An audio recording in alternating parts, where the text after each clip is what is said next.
Yeah, I think that there's more good teams in the Atlantic 10 than ever. The Atlantic 10 has always had great teams. I remember when I first moved to this area as a Division III coach, UMass and Temple were battling for #1 in the country, and over 20 plus years the A10 is one of the best conferences in the country, so nothing is new there.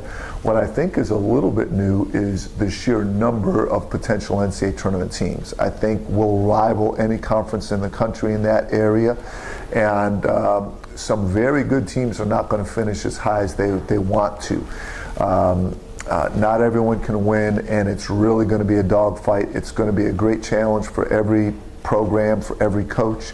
But at the end of the day, I think the NCAA is going to be more well represented in the NCAA than it's ever been. I think we're going to get a bunch of teams in. I think we're going to have teams in the NCAA tournament that can make deep runs, and I see this continuing. I think that even though the programs with new coaches are already doing great things to build their programs, I know a program like ours only has one senior on this year's team, so we see ourselves being good going into the future. So I don't see anyone taking a step back. I see this conference getting harder and harder to win in, but at the same time, I see us having more elite teams, more potential NCAA tournament teams, and more teams that can be relevant on a national level.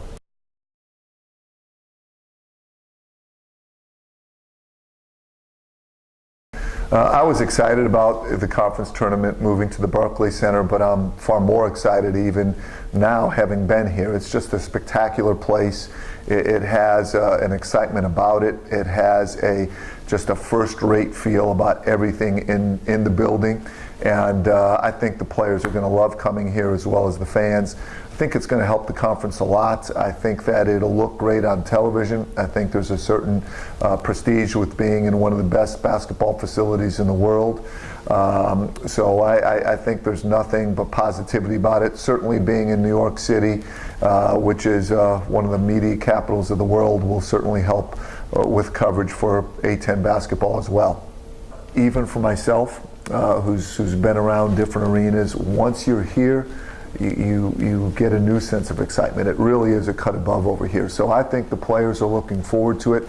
They know there's a long season ahead of them. They're more worried about their season opener right now. But once they actually get here, I think they'll be really impressed, and I think all the teams will play their hearts out here. I think the atmosphere will be tremendous, and I think moving ahead in their lives that this will be a great lifetime memory for them playing in a world-class place like this.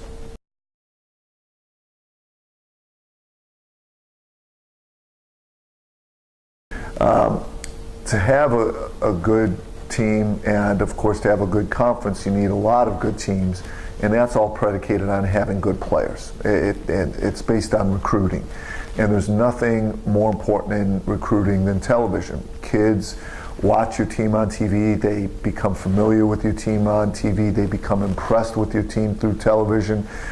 Kids want to be on TV themselves. So I think that if you look at college basketball, it's the chicken and the egg theory.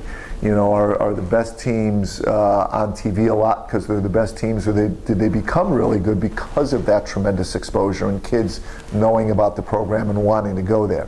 So TV is always good. We're going to have a ton of national TV games in the Atlantic 10 moving forward, and I just think it's going to make it more attractive to kids who want to be on a national stage. I think more kids are going to see A10 teams and be impressed and think about how good it would be to be a part of something like that. So I think, again, with the chicken and the egg theory, I think we've gotten better. We're getting more national TV, and I think that's going to feed the Atlantic 10 even further and make it even better.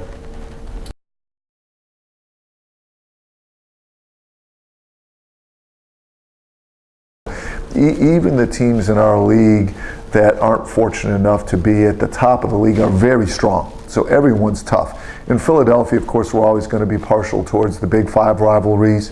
There's tremendous tradition in those games with LaSalle, Temple, and St. Joe's. There's local bragging rights.